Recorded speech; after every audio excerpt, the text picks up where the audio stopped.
chemin, je suis le chemin, la vérité et la vie. Jésus a dit, je suis le chemin, je suis le chemin, la vérité. Voilà, mon frère, tu peux nous raconter un petit témoignage sur ma conversion? Bien, moi, me concernant, je viens d'une famille algérienne. Donc, on a 14 enfants dans notre famille. Voilà, merci. Ah oui, c'est mieux, là. C'est super, là. Donc, je viens d'une famille algérienne. On a 14 enfants. Donc, mon père est venu en France travailler quand il y avait besoin de la manœuvre, un peu avant l'indépendance. Donc, on est surtout plusieurs frères, 3 sœurs. La plupart, alors mon père et ma mère, ils n'ont pas chômé, ils ont enchaîné les naissances. Donc, mon petit frère, il a 48 ans et mon grand frère a 68 ans. Donc, on est très séparés les uns les autres. Mon père partait souvent en Algérie. Alors, je ne vous dis pas, ma mère s'occupait de 10, 11 garçons. Les femmes ont du courage. Hein. Chapeau les femmes. Hein. Ma mère avait vraiment du courage, la pauvre, elle pétait les plombs. C'était la maison de repos, les crises de nerfs. Vous imaginez 11 enfants, des garçons. Et mon père étant absent, pas de repère parental, d'autorité de père à la maison. Eh bien, ça a été l'échec scolaire pour chacun. Hein. Et on s'est retrouvés donc à traîner dans les rues. Malheureusement, bon, j'avais pas mal de frères qui ont fait de la prison. En ce qui me concerne, eh bien, les mauvaises fréquentations, pour ceux qui connaissent un peu les Minguettes, Vonvelin, la région lyonnaise, j'ai grandi dans ce milieu. Et au lieu d'aller à l'école, eh ben, on traînait les rues. On traînait les rues et on fumait des joints, on buvait de l'alcool et tout ce qu'on veut, le délire des jeunes, quoi, hein, pour passer le temps. Et le problème, c'est que plus on avance, plus les choses s'endurcissent. Et plus on grandit, ben, plus on prend du grade et on fréquente toujours des mauvaises personnes, encore plus. Et ça devient du trafic de drogue et tout ce qu'on veut. Alors j'ai plein d'amis, ils sont morts de règlement de compte. Alors je ne suis pas fier de le dire, mais c'est la réalité, tout simplement, hein, le milieu, le contexte dans lequel j'ai grandi. Et donc le père absent, les frères en prison, une mère qui pète les plombs, c'est pas facile pour s'en sortir. Et un jour que je me suis trouvé dans la rue, je n'étais pas dehors, je traînais dehors en fait avec des amis. Un pasteur est venu nous voir, on a croisé plutôt un pasteur, et il donnait des invitations. Et ces invitations, c'était la croix et le poignard.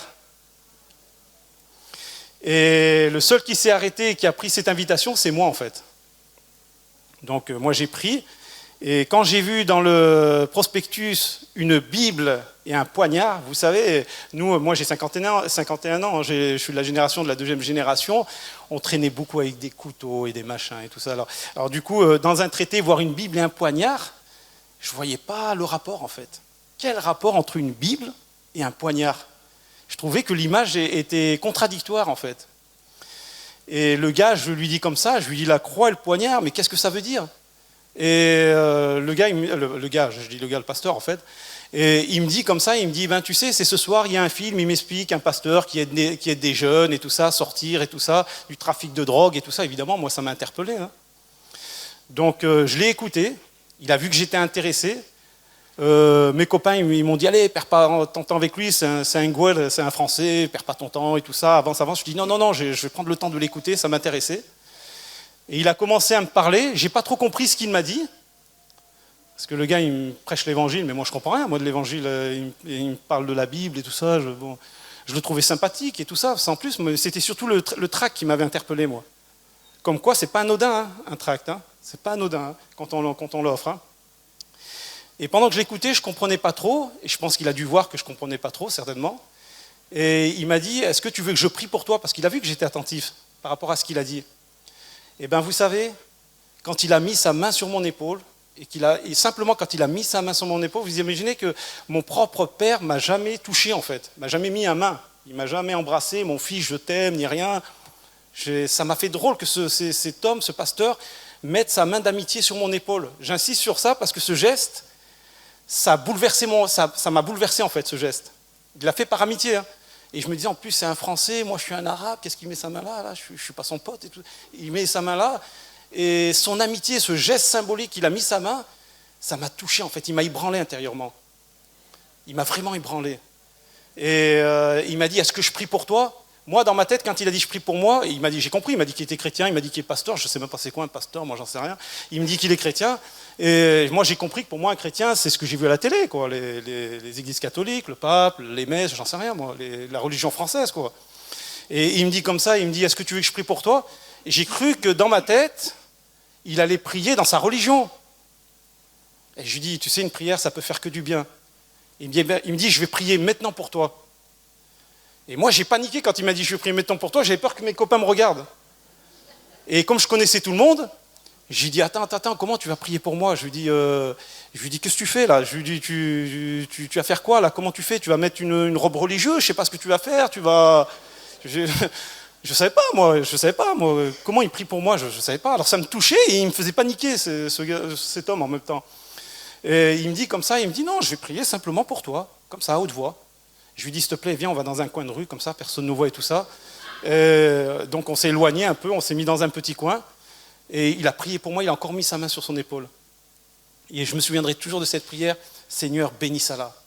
Seigneur, tu vois, je suis certain qu'il est sincère, qu'il te cherche, tu as un plan pour lui. Et le pasteur, il priait, il déversait son cœur et tout ça et tout ça. Et moi, je le regarde et tout ça, j'étais ému et tout ça, je commençais à pleurer.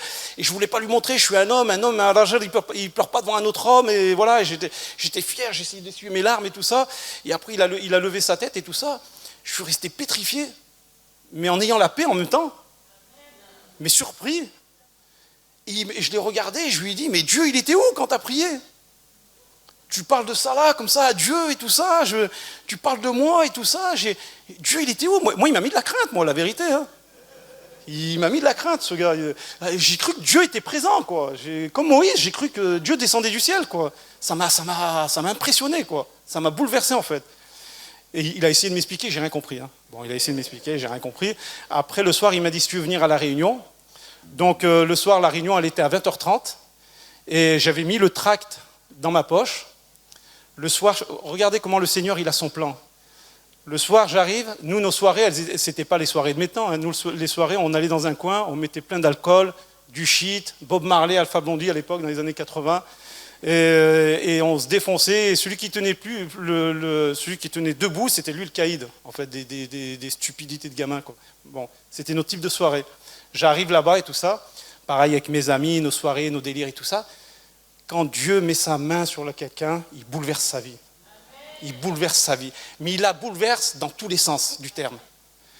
Et moi, à ce moment-là, j'arrivais pas à rentrer dans le délire. Il y avait comme quelque chose qui m'empêchait de rentrer dans le délire. Impossible. Comme s'il y avait une barrière, une force qui m'empêchait de rentrer dans ce délire. Je suis parti chez moi énervé, tout ça.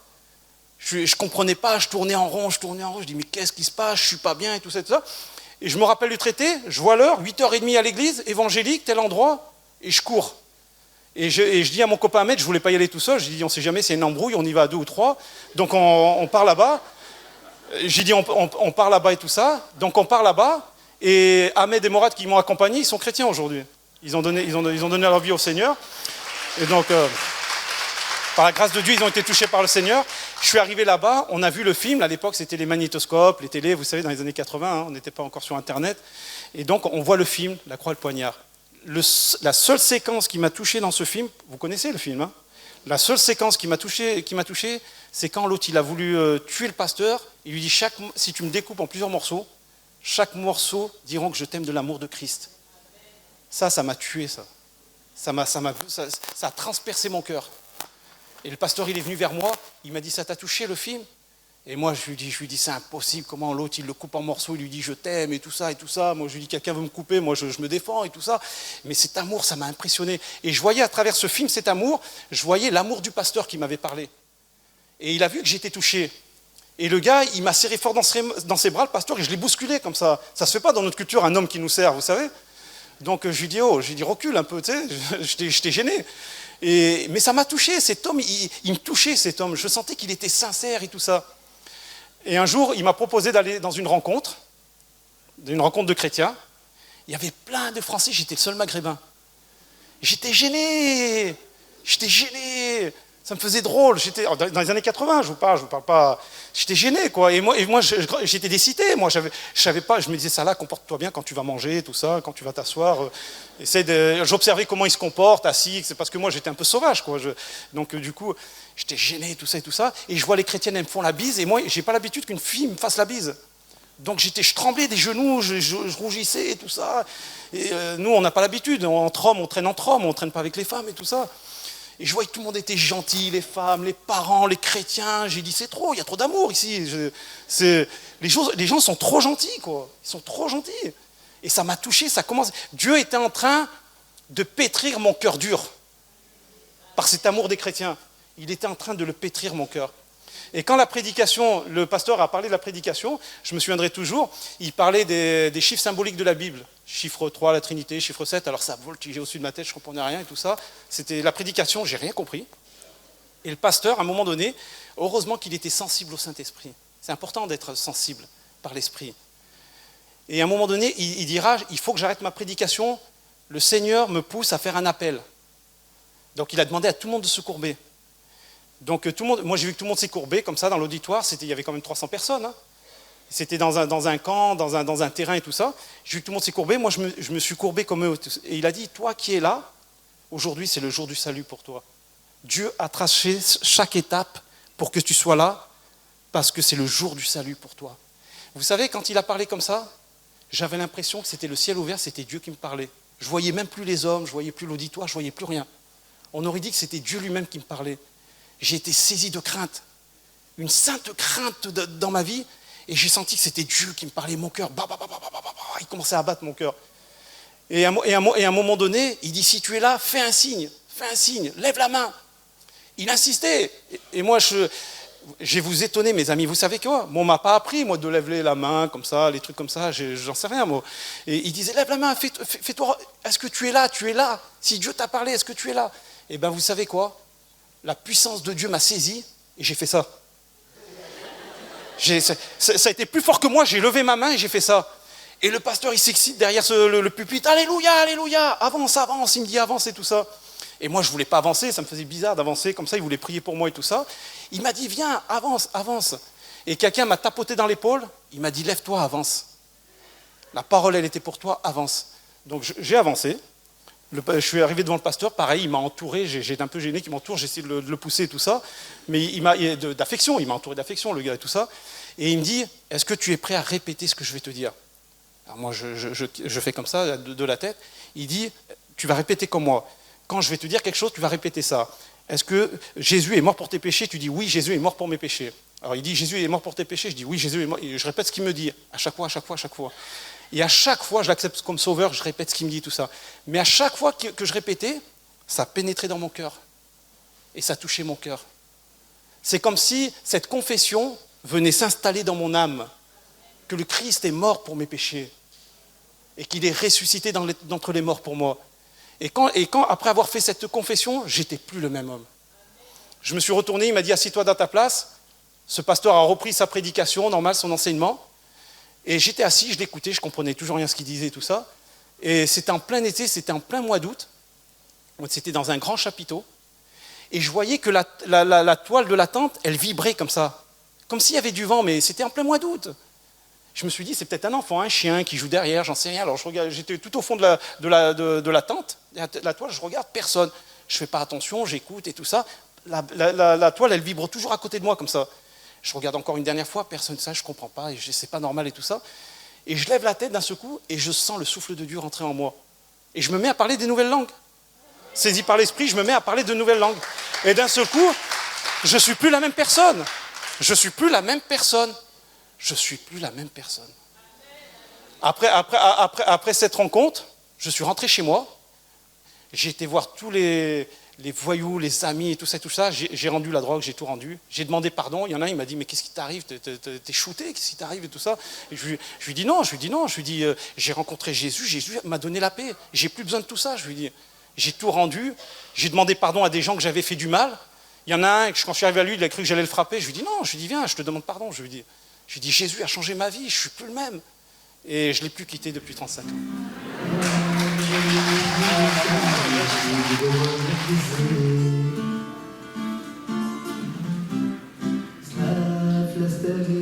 la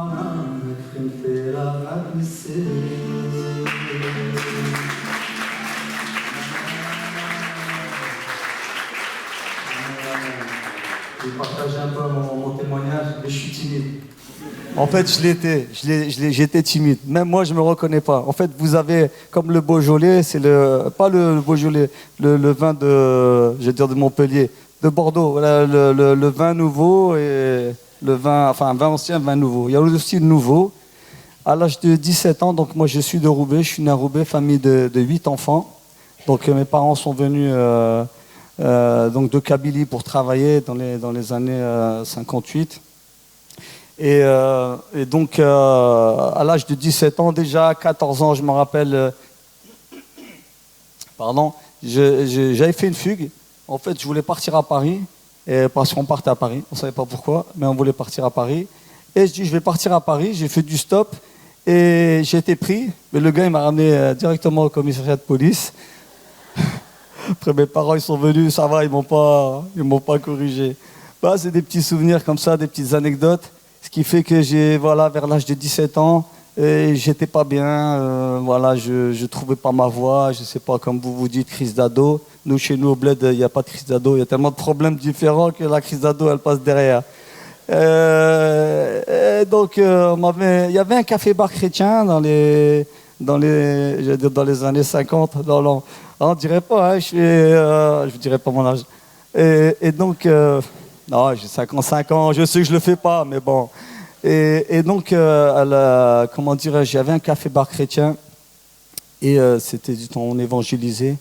Et on m'avait invité dans ce café-bar chrétien et je me sentais bien. Voilà, on pouvait boire un café, un chocolat et discuter. On n'essayait pas de me convaincre ni d'argumenter. Je me sentais bien, c'était quelque part une deuxième maison. Bon, j'y allais de temps en temps et on m'avait remis un Nouveau Testament, des Gideons, c'est les petits testaments. Voilà, on les met dans la poche, c'est pratique. Et donc les jours, les mois passent, tout ça. Je l'avais gardé, ce petit testament. Et un jour, ça allait vraiment pas. Là, je dis, qu'est-ce que je fais? Je vais partir, mais vraiment partir. En fait, on ne sait pas. On est dans une prison. Voilà, comment expliquer, 17 ans, 18 ans, je vais quitter l'école à 16 ans, pas d'avenir. Je vais faire quoi de ma vie? Voilà, j'étais devant un mur, et même entre 4 murs dans ma chambre. Et quelqu'un m'avait dit En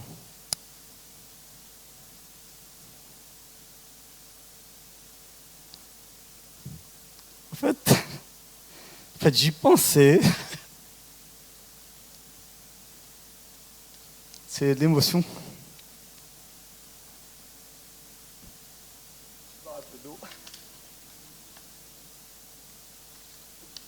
C'était tellement fort que quand le Seigneur m'a touché, que c'est la première fois que ça m'arrive. Et donc, m'avait dit, entre dans ta chambre. Voilà, tu te mets à genoux et tu pries. Bon, prier debout, vraiment, je ne savais pas ce que c'était. Parler à Dieu, tout simplement. Alors moi, j'applique, comme on m'a dit. Je crois que j'avais mis un matelas par terre, je me mets à genoux. Je pose le petit testament devant moi, vous savez, comme on dirait un rite, quoi. Je ne sais jamais, il va s'ouvrir tout seul, ou je ne sais pas. Et d'un coup, je me mets à genoux, je ferme les yeux. Je dis, voilà, moi Dieu, je ne te connais pas, il n'y a rien qui va. Voilà, c'est la prière, en fait, c'est quoi? C'est pas une répétition, c'est le cœur. Ah Seigneur, je ne te connais pas, je ne sais pas, il n'y a rien qui va, on m'a parlé de toi. Je dis, qu'est-ce que je fais? Et on m'avait dit, voilà, quand tu pries, voilà, quand tu parles à Dieu, tu gardes le silence et t'écoutes. Voilà. Moi, j'ai fait ce qu'on m'a dit de faire. Et tout d'un coup, je vous assure, il s'est passé quelque chose jusqu'à aujourd'hui. On dirait que ça s'est passé hier. J'ai reçu, on dit toujours une douche, je ne sais pas, une douche c'est, voilà, quelque chose comme le vent, mais à l'intérieur. J'ai été touché, mais c'est tellement été puissant jusqu'à ce jour, je crois, j'ai cette foi. Il s'est passé quelque chose, quand je vous dis le aussi nouveau, à partir de là, il s'est passé quelque chose. Et je vois en vision, moi qui ne lisais pas la Bible, on m'avait expliqué les versets bibliques, voilà, tout ça. Je vois une référence précise, Luc 15. C'était la parabole du fils prodigue. Je ne savais pas ce que c'était le fils prodigue. Alors la parabole du fils prodigue, je vais vous raconter en 2 mots. C'est un jeune qui dit à son père, donne-moi mon héritage. Donc il faut imaginer le contexte. Dans la Bible, c'était voilà, le Moyen-Orient, les familles, les tribus, et l'enfant qui dit à son père, ouais, donne-moi mon héritage, ça ne se fait pas. Le père, on le respecte, c'est le patriarche. Vous voyez un peu le contexte de cette parabole. C'est ce qui s'est passé. Donc il y avait les moutons, les brebis, les animaux et la famille. Donc quand le jeune dit donne-moi mon héritage, c'est une offense. Et moi, le seul verset sur lequel que j'ai reçu en vision, c'était il a dit je suis dans la misère. C'est-à-dire il était parti, voilà ce qui est arrivé. Je vois ça et je lis, mais je dis mais attends, c'est ma situation. Mais simplement, moi je ne suis pas encore parti. Et je me suis dit, attends, t'imagines, si je pars, il m'arrive ce qui est arrivé à lui. C'est... Bon, il y avait, à part qu'il n'y avait pas d'héritage, mais... mais bon. Et là, je me dis... plus la présence de ce qu'on dit, la présence de Dieu, qui était là, le verset biblique. À partir de là, je savais que ma vie allait être plus la même. Je suis reparti au café chrétien et on a commencé, à apprendre qu'est-ce que c'est la parole de Dieu. Parce qu'en fait, je suis un nourrisson. Le Seigneur m'a touché. Je l'appelais père parce que c'est mon père. C'est vrai, on imagine tous quelqu'un qui n'a pas de père, il va l'imaginer à sa façon. Je ne sais pas si vous me comprenez, quelqu'un qui a grandi sans père, son père, il va le voir différemment, comme il va lui donner beaucoup d'amour. Moi, je ne manquais pas personnellement d'amour de ma mère ou de mon père. Mais on se l'imagine, et moi, dans mon cœur, c'était quelqu'un, un Dieu puissant, puisqu'il m'a touché, et je voulais approfondir. Donc j'étais nourrisson, voilà, c'est ça que je voulais dire, j'étais nourrisson dans la foi. La foi, c'est de croire que ce que Dieu dit va arriver. Et là, il s'est passé quelque chose. Donc je suis allé voir des chrétiens, il y a peut-être des chrétiens, des non-chrétiens parmi vous, et je dis enseigne-moi, je veux en savoir plus. Et petit à petit, j'ai commencé comme un bébé à prendre le lait et après quelque chose de consistant, c'est-à-dire qu'il m'a formé. Parce qu'un chrétien, pour ma part, je l'imagine comme un saumon. Il est en contre-courant. Il a les forces pour remonter, mais il est à contre-courant. J'ai compris qu'en étant chrétien, j'allais plus voler, j'allais plus mentir, j'allais plus frauder. Bon, moi, j'étais pas ni drogué, ni alcoolique, ni j'ai fait de la prison. Voilà, moi, j'étais bien content finalement. Là, j'ai 18 ans de n'avoir pas connu toutes ces choses. Mais néanmoins, j'avais, bien sûr, j'allais dire comme tout un chacun, je ne sais pas, bien sûr, voler, tout ça, etc. Plus en tant que maghrébin, arrière-plan musulman, on vivait comment c'était compliqué, je veux dire, on est rejeté, Bon, j'essaie de trouver les mots, mais enfin, vous m'avez compris, c'est compliqué. Et j'avais cette soif de connaître Dieu. Mais quand je vous dis connaître Dieu, j'en veux toujours plus. Et j'ai appris vraiment à lire la parole de Dieu. Et la parole de Dieu, pour ceux qui ne connaissent pas, dans la salle, peut-être il y a des nouveaux. Moi, je ne connaissais pas non plus. Mais c'est des récits. Donc, c'est vraiment ce qui s'est passé. Vous prenez les évangiles. J'ai lu les évangiles. Vous avez les 4 évangiles. Moi, j'imagine toujours, on fait un film et c'est 4 cinéastes qui filment différemment la vie de Jésus. Et quand vous voyez ce que Jésus faisait, les guérisons, ça peut être physique, ça peut être intérieur. Et moi, j'avais besoin d'être guéri intérieurement. Et il m'a guéri, mieux qu'un médecin. En plus, c'est gratuit. Alors, et petit à petit, j'ai commencé à lire la parole de Dieu.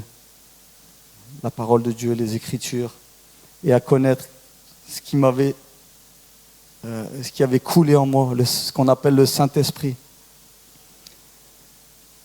Et dans la famille, bien sûr, ils se sont aperçus que aussi on avait changé, en bien, bien sûr, surtout pour mes sœurs, parce que bon, je ne vais pas dire qu'il y avait de la violence ou quoi que ce soit, mais il y a une certaine hiérarchie.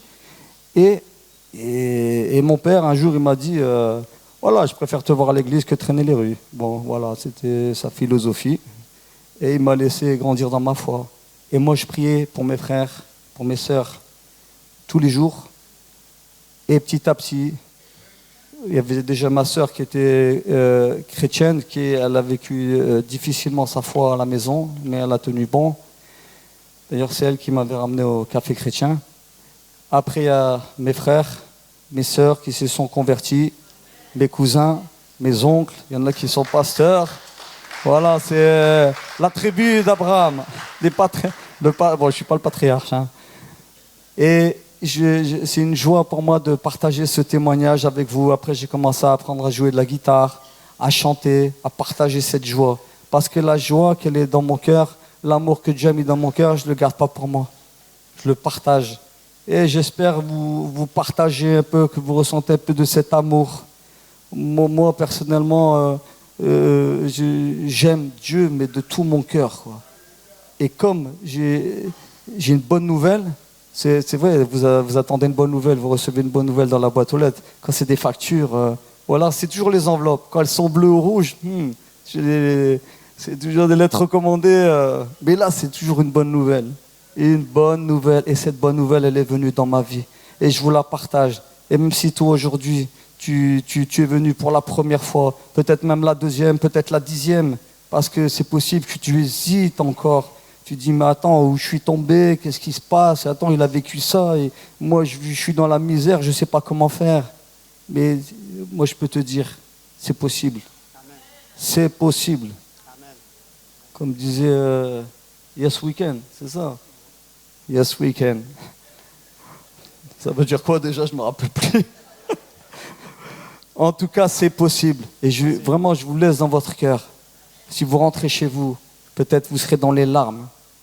Parce que c'est vrai, ça m'est déjà arrivé de pleurer. Des fois, on ne s'en sort pas, on ne sait pas. Je vous parle quand je me suis converti. Parce que maintenant, les larmes de tout à l'heure, c'était des larmes de joie. C'était l'émotion parce que le Seigneur est là. Je peux vous dire qu'il est vivant. Et quand on dit il est vivant, on le ressent. Vraiment, c'est une vie passionnante. Je vous le dis tout de suite, la vie chrétienne, pour ceux qui ne la connaissent pas, c'est pas une vie, comment dirais-je, où tout est rose et violet, tout ça. Non, il y a des hauts, il y a des bas. Comme là, vous allez vous en rappeler, je suis sûr. Hein. Mais on a les armes. Amen, amen, amen. Les armes pour résister. Moi, mon frère, il me disait toujours, tu résistes contre vents et marées. Ça m'a toujours marqué. Nous, les chrétiens, on n'est pas dans la norme. On n'est pas dans la norme. Si on n'est pas différent des autres, c'est quoi le but? C'est de suivre les moutons? Non. Enfin, d'être comme les moutons, enfin, vous m'avez compris. Et on est différent. Tiens, lui, je me rappelle, c'est un chrétien palestinien, il était, je crois que c'est en Suède ou en Norvège. Il a dit, je voyais un gars, je disais, mais c'est bizarre, lui, il n'est pas comme les autres. Il avait remarqué, il ne savait pas qu'il était chrétien. Et un jour, il a abordé et il s'est converti. Je passe les détails. Parce qu'il a vu qu'il n'était pas le même. Et un chrétien, il n'est pas comme les autres. Il a la joie dans son cœur. Même s'il y a les épreuves. J'ai connu des épreuves, ça là, il a connu des épreuves. Qui n'a pas d'épreuves? Pourquoi? Parce que la vie, elle est comme ça, depuis la nuit des temps. Et c'est comme ça. Mais on avance. Kedem en arabe.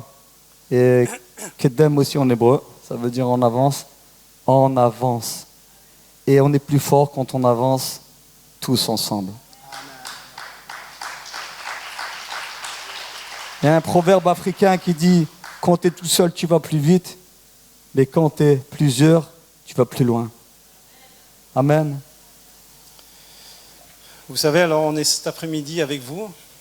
Et si on est là, si aujourd'hui on chante et si on est heureux d'être parmi vous, c'est parce qu'il s'est vraiment passé quelque chose dans nos vies.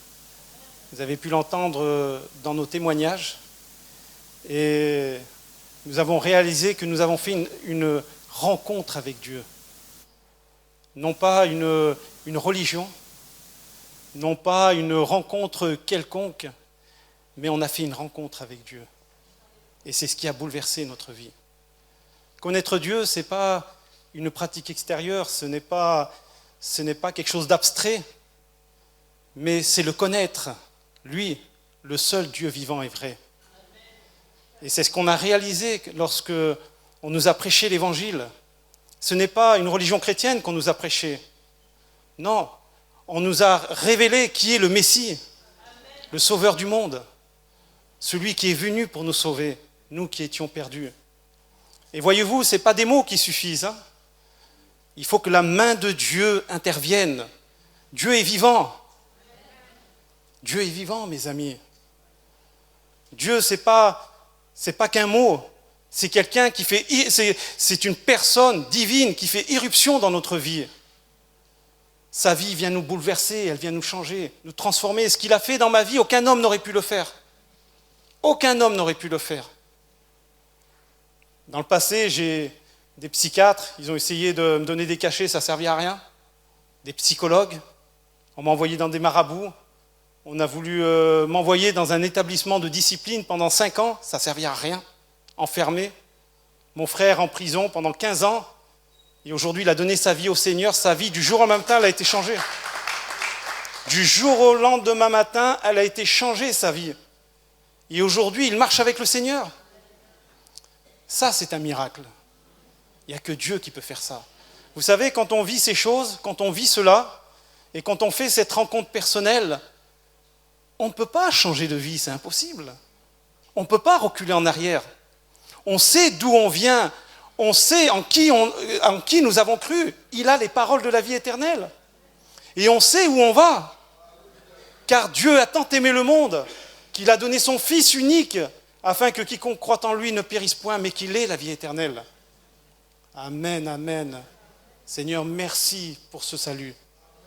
Seigneur, merci, Seigneur, pour ce salut. Il n'y a que toi qui pouvais faire cela. Lui-même, il a dit, je suis le chemin, la vérité et la vie. On n'est pas là pour comparer des religions ou dire celle-là elle est mieux que d'autres. Non, nous, simplement, on a cru en celui qui est le Messie, le Sauveur du monde. Et ce qu'il a fait, il l'a accompli pour nous. Voyez-vous, dans l'Évangile, il y a un homme qui m'a interpellé dans l'Évangile. Cet homme, c'était un homme religieux. Vous savez, dans nos origines, dans notre peuple, on est profondément religieux. Le peuple arabe, ce n'est pas un peuple païen, c'est un peuple religieux. Il a la crainte de Dieu. Malgré que c'est vrai que dans ma vie, mes frères et tout ça, on était des voyous, des bandits, tout ce qu'on voulait, mais je vais vous dire qu'on avait la crainte de Dieu.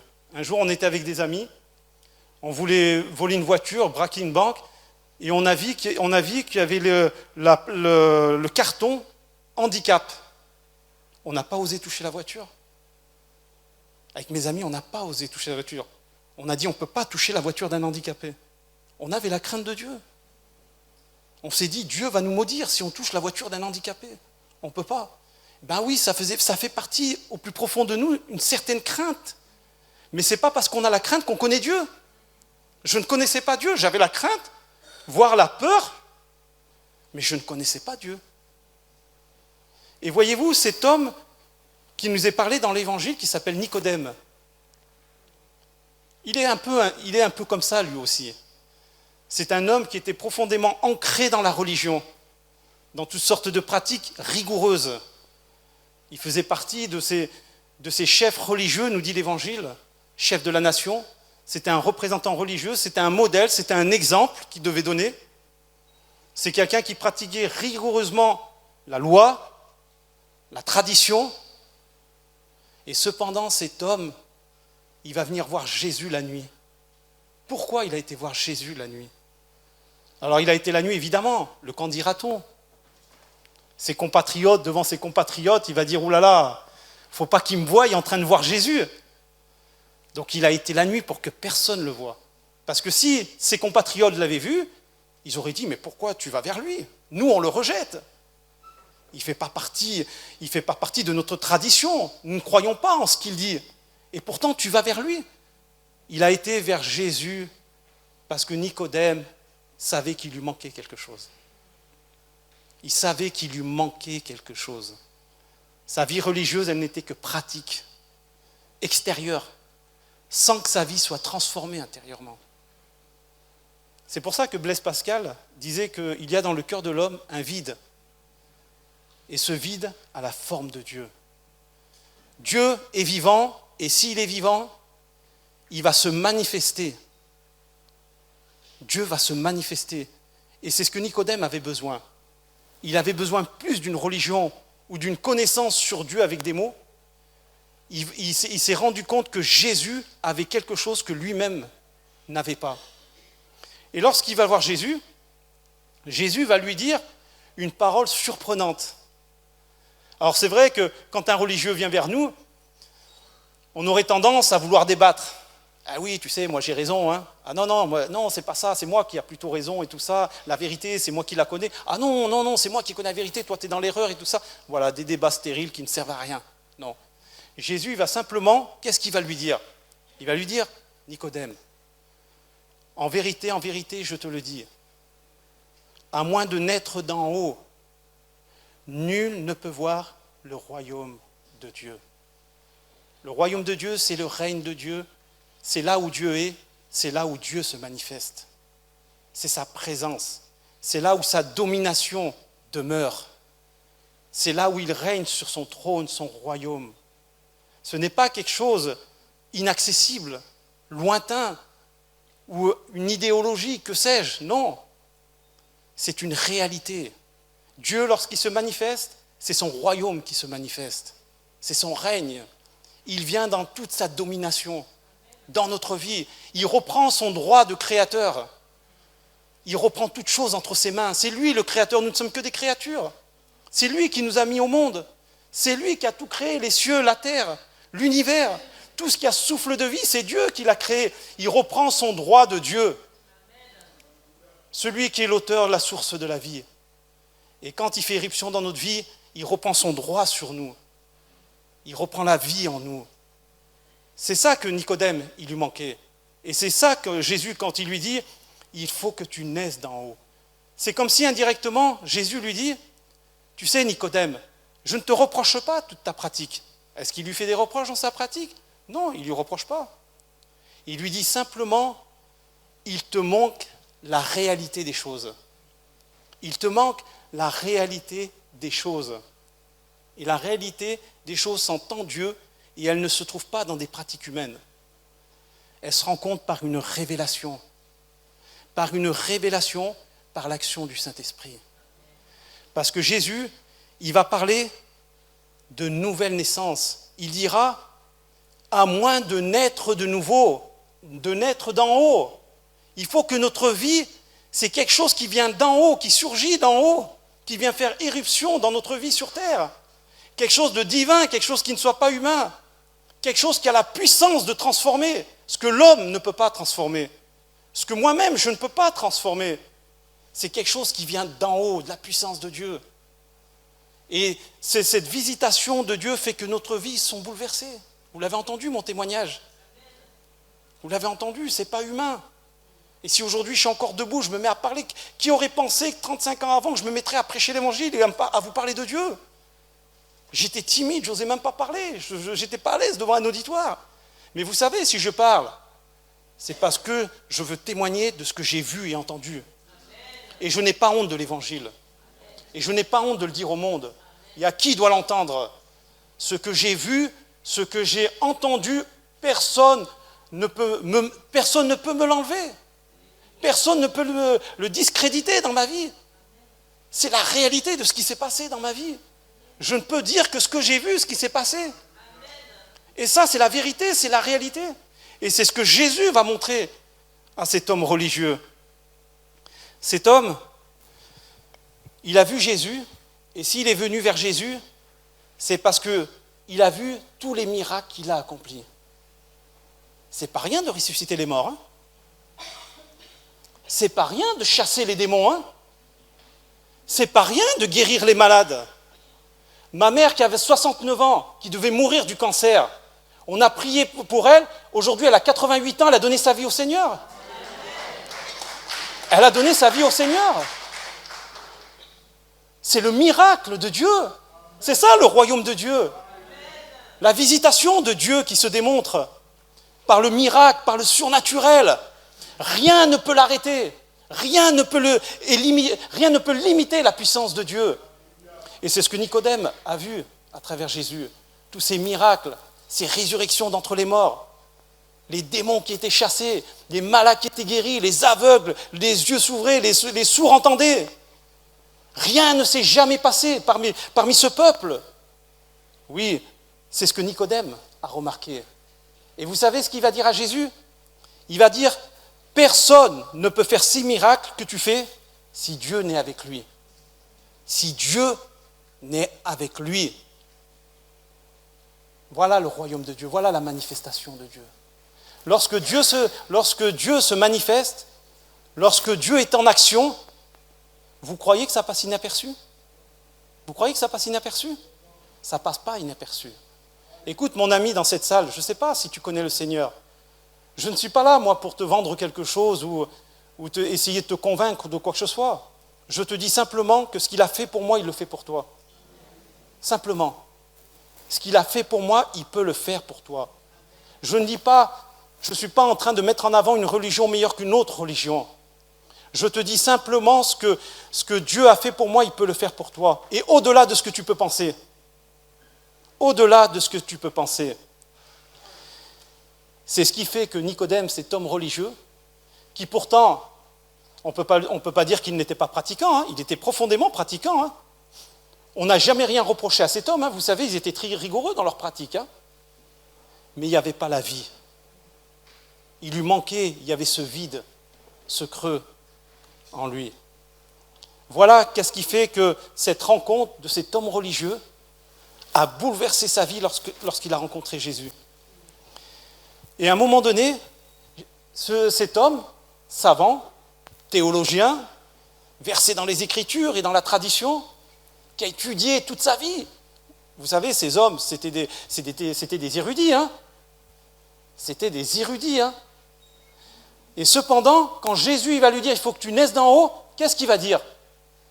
Il va simplement dire « comment puis-je rentrer dans le ventre de ma mère et de sortir ?» Il est resté dans son domaine religieux humain. Dans son domaine religieux humain. Il n'a pas compris que Dieu est transcendant, Dieu est au-dessus de tout. Il n'a pas compris ce que Jésus a voulu lui dire. Et Jésus, il va marteler, il va enfoncer le clou, il va appuyer sur cette réalité. Et il va dire, Nicodème, ne sois pas étonné de ce que je te dis. En vérité, je te le dis, à moins de naître d'en haut, il répète cette phrase, nul ne peut voir le royaume de Dieu. En vérité, je te le dis, si un homme ne naît d'eau et d'esprit, il ne peut entrer dans le royaume de Dieu. Ne t'étonne pas de ce que je t'ai dit. Il faut que vous naissiez de nouveau. C'est la vie nouvelle, la nouvelle naissance. C'est ce que Dieu veut faire dans ta vie. C'est ce qu'il veut faire dans ta vie et c'est ce qu'il a fait dans ma vie. Vous voyez, cet homme, Nicodème, c'était quelqu'un dans sa pratique et dans sa religion. Il faisait toutes sortes de prières. Vous savez, les pharisiens, c'était des hommes qui priaient régulièrement dans le temple, hein, à des heures fixes. Hein. Ils donnaient aussi l'aumône aux pauvres. Hein. Ils étaient le modèle de la nation. Et malgré tout cela, Jésus va lui dire, ce n'est pas suffisant. Ce n'est pas suffisant. Vous savez, connaître Dieu, connaître la vie de Dieu, ça ne dépend pas d'une race, ou d'une ethnie, ou d'une culture. Ça ne dépend pas de cela. Ce n'est pas telle ou telle nation qui dira « Non, nous on connaît Dieu, vous ne connaissez pas Dieu. » Non. L'humanité entière appartient à Dieu. Dieu a créé les cieux et la terre et dès l'origine il a créé Adam et Ève. Et nous sommes tous issus d'Adam et de Ève. Le monde a été créé par Dieu, les cieux et la terre, et tout ce qui l'en renferme, l'univers entier. Il est la source de toutes choses. Donc ce n'est pas telle ou telle religion que nous devons chercher, ou que vous devez chercher. Ce qu'on a besoin, ce que l'homme a besoin de savoir, c'est qui est Dieu, qui est l'auteur de la vie, qui est la source de la vie. Eh bien, pour cela, Jésus il te dira, mon ami, il faut que tu naisses de nouveau. Pas par toi-même. Ce n'est pas selon le raisonnement de Nicodème, tu rentres dans le ventre de ta mère, ça c'est fini, on est né une fois. Non, c'est une opération divine, c'est une œuvre divine. C'est la main de Dieu qui tombe sur ta vie et qui fait ce miracle dans ta vie, ce qu'on appelle la nouvelle naissance. C'est un commencement, c'est un nouveau départ, mes amis. Amen. C'est un nouveau départ, un départ merveilleux, un départ où on découvre des choses extraordinaires. Qu'est-ce qui fait la différence? C'est que Dieu est avec nous. C'est vrai que ce n'est pas parce qu'on a fait cette expérience qu'on n'a pas des difficultés, des problèmes. On est dans un corps humain qui vieillit, qui peut tomber malade, qui peut être dépressif, que sais-je. Mais même si notre corps extérieur s'use par le temps, notre être intérieur, par lequel Jésus a mis sa vie, elle se fortifie de jour en jour. Elle se renouvelle de jour en jour. C'est pour ça que la parole de Dieu, la Bible, moi je vous le dis, c'est l'écriture sainte. Dieu a parlé à travers ce livre. Et il a dit que celui qui reçoit son esprit, il est transformé de gloire en gloire à l'image du Seigneur. C'est l'apôtre Paul qui dit ça dans sa lettre aux Corinthiens. Ça, c'est l'œuvre de transformation que va opérer le Saint-Esprit. Roh Allah, l'Esprit de Dieu. La nouvelle naissance, c'est le commencement, c'est le point de départ. Mais ensuite, Dieu nous transforme à travers sa vie. Il nous transforme, il nous ramène à ce qui était initial. Parce que l'homme et la femme, initialement, avant la chute dans Genèse 3, ils vivaient parfaitement. Ils étaient totalement innocents. Le péché n'avait pas fait irruption. Satan n'était pas présent. Mais à travers le serpent, il a séduit l'homme et la femme. Et l'homme et la femme ont préféré écouter le serpent au lieu d'écouter Dieu, l'obéissance vers Dieu. Et la nouvelle naissance, la venue de Jésus-Christ, c'est pour nous ramener au commencement du Jardin d'Éden et nous ramener au plan initial de Dieu, qui est que nous lui appartenons. Nous lui appartenons. Il nous ramène à sa communion, à sa relation. Et il veut commencer, ce qu'il a toujours voulu commencer, c'est de nous transformer à ce que nous soyons pleinement à son image. Parce que lorsqu'il a créé l'homme et la femme, il l'a créé à son image. À son image. Mais le diable, il a bafoué cette image. Vous savez, imaginez-vous un tableau, je ne me souviens plus quel est le peintre, des grands peintres que vous connaissez, des peintres, est-ce que vous pouvez me citer un peintre, je ne sais pas, des tableaux? Picasso, voilà, allez, par exemple, Picasso. Vous prenez Picasso, c'est des tableaux qui valent cher, hein. Imaginez-vous que vous passez devant, vous prenez de la boue, vous balancez de la boue sur le tableau. C'est impensable, hein? Eh bien, nos vies, c'était une belle image, celle de Dieu. Et le péché est venu bafouer cela avec de la boue comme ça. Avec de la boue comme ça. C'est ça l'œuvre de Dieu, c'est nous ramener à cette image. Et c'est ce que le Seigneur, il a voulu expliquer à Nicodème, mais Nicodème n'a pas saisi pleinement cette réalité. Un jour, les pharisiens, lorsqu'ils ont vu Jésus, ils demandèrent à Jésus quand viendrait le royaume de Dieu. Jésus leur répondit, le royaume de Dieu ne vient pas de manière à frapper les regards. Voyez-vous, ça c'est important ça. Frapper les regards. L'homme religieux d'aujourd'hui, qu'est-ce qu'il veut? Ouais, regardez-moi, je fais mes prières, ce que je fais, tout ça, avec ses vêtements religieux. Voilà, moi je fais ma pratique, l'autre il dit je fais ma pratique, etc. Frapper les regards. Mais Jésus, il va dire, mais c'est pas ça. Dieu est esprit. Et le royaume de Dieu ne frappe pas les regards. C'est quelque chose qui vient de l'intérieur et qui transforme notre être entier. C'est un retour vers Dieu, la créature vers son créateur, qui retourne à sa source. Et Jésus va lui dire, le royaume de Dieu, autrement dit, la présence de Dieu ou la recherche de Dieu, si tu veux connaître Dieu, ce n'est pas dans tel ou tel ici ou dans tel endroit, mais le royaume de Dieu est au milieu de vous. C'est-à-dire que Dieu vient vers nous. Nous, on n'a aucune capacité de nous élever vers Dieu. C'est lui qui vient vers nous. Il vient vers nous. C'est pour ça que l'Évangile dit que la parole était Dieu. Et elle s'est faite chair, pleine de grâce et de vérité. Et Jésus-Christ est cette parole. La parole était Dieu et elle est venue habiter parmi nous pleine de grâce et de vérité. Ça, c'est une folie pour le monde. C'est une folie pour le monde. L'évangile est une folie et un scandale. Comment un Dieu qui vient parmi nous, qui vient parmi les hommes à travers Jésus-Christ, et vient marcher au milieu des hommes et accomplir ce salut pour nous? C'est ça l'évangile, c'est ça la bonne nouvelle. Dieu est venu au milieu de nous, parce que le royaume de Dieu est au milieu de vous. Dieu est venu vers nous. C'est lui qui est venu vers nous, parce que nous sommes incapables de nous élever vers lui. Et vous savez pourquoi il est venu vers nous? Parce que Dieu est amour. Dieu est amour. Le monde a mis l'être humain sous le jugement et la condamnation depuis la malédiction du péché. Et Dieu est venu par amour pour sauver sa créature. C'est pour ça que l'Évangile dit « Dieu a tant aimé le monde, il a tant aimé le monde qu'il a donné son Fils. » Il fallait que son Fils paye le prix, parce que le péché mérite la condamnation. Et il fallait que quelqu'un paye le prix par rapport à cette condamnation, que nous soyons libérés. Eh bien, Jésus est venu comme un agneau innocent, un agneau qui a livré sa vie. Et cela, vous savez, ça a été préfiguré avec Abraham et son fils Isaac. Où à un moment, au lieu d'égorger son fils, Dieu va mettre un agneau. Et son fils va vivre. Cette notion de sacrifice dans la révélation de Dieu, dans la Bible, est capitale. Pourquoi Dieu a utilisé ce moyen? C'est sa volonté, il n'y a pas à discuter. C'est lui qui a fait ce choix. Mais à travers ce moyen-là, à travers ces sacrifices d'agneaux, de moutons dans l'Ancien Testament, qui sont une préfiguration du véritable agneau qui devait venir, Jésus-Christ qui a sacrifié sa vie à la croix, l'Écriture nous dit, il a porté nos péchés.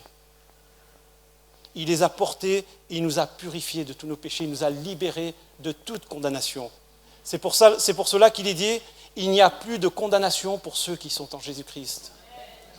Tous sont péchés, qu'aucun ne dise qu'il n'a jamais péché. Un jour, une femme avait péché. Vous savez, les religieux, elle avait péché, elle avait commis un adultère. Mais certainement, l'homme qui était avec lui aussi, il a commis un adultère. Mais les êtres humains, ils sont tellement injustes. Ils ont préféré lapider une femme et pas l'homme avec. Ça, c'est bien les injustices des êtres humains, ça. Dans l'évangile de Jean au chapitre 8.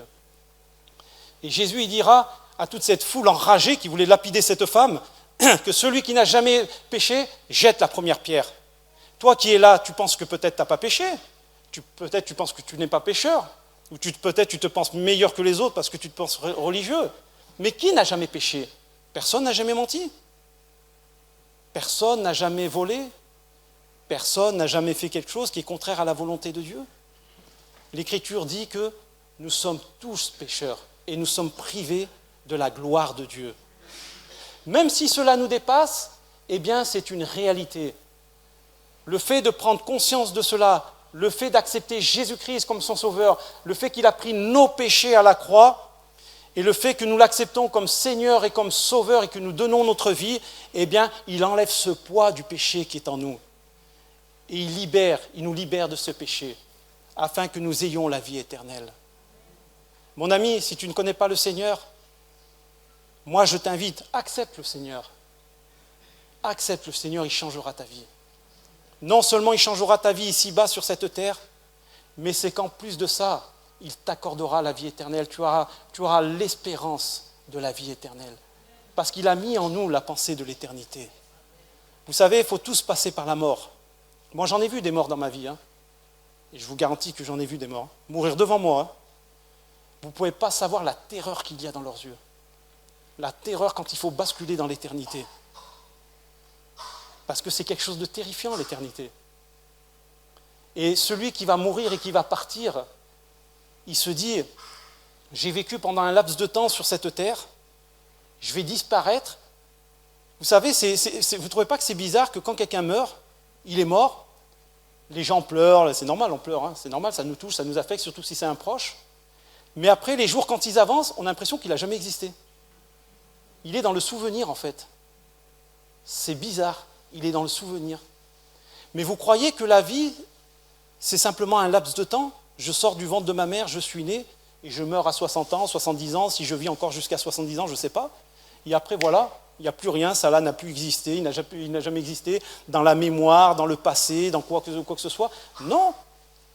Le présent, vous savez mes amis, le présent, c'est une tranche de l'éternité. C'est une tranche. On vit une tranche de l'éternité. Mais la réalité, elle est au-delà. Elle est dans le royaume de Dieu. Ça, c'est la réalité. Et c'est vers cette réalité que nous devons nous attacher. Et la Bible nous dit que celui qui croit est passé de la mort à la vie. Il est passé de la mort à la vie. Et c'est vrai que certains pourraient dire, mais qui prouve que c'est vrai tout ça? Nous avons la certitude, parce que la parole de Dieu, elle ne ment pas. L'Écriture ne ment pas. Jésus est venu, il a donné sa vie pour ça. Et il veut transformer notre vie. Il veut faire des miracles dans notre vie. Vous le croyez, mes bien-aimés? Amen. Vous le croyez? Amen. Amen. Que le Seigneur vous bénisse. Amen. Que le Seigneur vous guérisse. Amen. Que le Seigneur vous restaure. Amen. Que le Seigneur vous bénisse de son esprit. Amen. Et restons fermes attachés avec lui, quoi qu'il en coûte, et quel que soit le prix à payer, bien-aimés. Amen.